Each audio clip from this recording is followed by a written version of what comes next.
الحمد لله الحمد لله رب العالمين والصلاة والسلام على سيد المرسلين وعلى آله وأصحابه أجمعين أما بعد قال الله تعالى أعوذ بالله من الشيطان الرجيم بسم الله الرحمن الرحيم إن الله لا يحب كل مختال فخور میرے دینی بھائیوں تکبر اور گھمنڈ وہ چیز ہے جس سے اس روئی زمین پہ شیطانیت کی ابتدا ہوئی. آپ سب جانتے ہوں گے کہ جب اللہ تعالیٰ نے حضرت آدم علیہ السلام کو پیدا کیا اور تمام فرشتوں کو حکم دیا کہ آدم کو سجدہ کرے تو سب نے اس حکم کی تعمیل کی مگر غرور گھمنڈ کے نشے میں چور ابلیس نے کہا قال انا خیر منہ خلقتنی من نار وخلقته من طین میں آدم سے بہتر ہوں تو نے مجھے آگ سے اور آدم کو مٹی سے پیدا کیا ہے. لیکن ابلیس کا یہ گھمنڈ اسے لے ڈوبا. قال فاهبط منها فما يكون لك ان تتكبر فيها فاخرج انك من الصاغرين. اللہ نے فرمایا تو جنت سے نکل جا, تجھے یہ ہرگز حاصل نہیں کہ تو جنت میں رہ کر تکبر کرے, تو ذلیل و خوار ہو کر نکل جا. تو میرے بھائیوں یہ تکبر دراصل ابلیس کی ایک خصلت ہے, اس کا شیوا ہے. اللہ تعالیٰ کو تکبر کس قدر ناپسند ہے اس کا اندازہ اس سے لگائیے.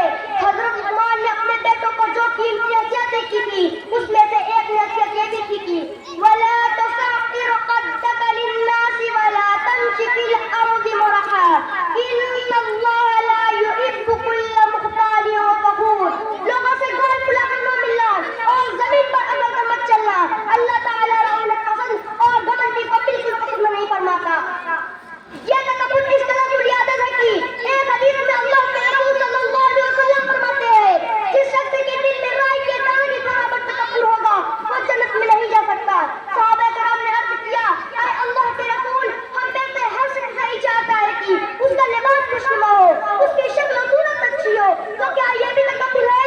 آپ صلی اللہ علیہ وسلم نے فرمایا نہیں, اس کا نام تکبر نہیں ہے. اللہ تو خود صاحب جمال ہے اور خوبصورتی اور جمال کو پسند کرتا ہے. تکبر تو یہ ہے ہر بات معلوم ہونے کے بعد بھی ہر آدمی سے کام لیا جائے اور لوگوں کو حقیر جانا جائے.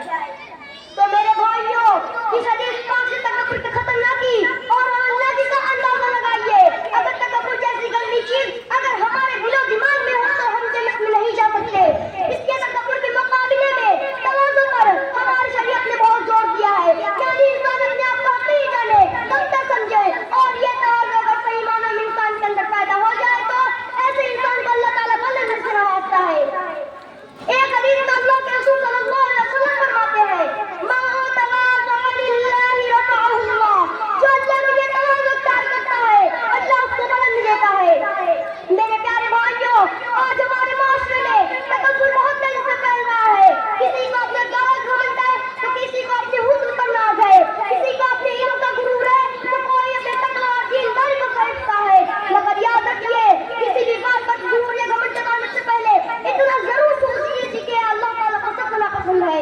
یہ فرعون, حامان اور نمرود کے روش ہے, یہ شیطان ملعون کی عادت ہے, یہ ابو جہل اور ابو لہب کا طریقہ ہے. ہمارے رسول صلی اللہ علیہ وسلم کی حیات طیبہ دیکھیے, آپ کے صحابہ کرام کی سیرت پڑھیے.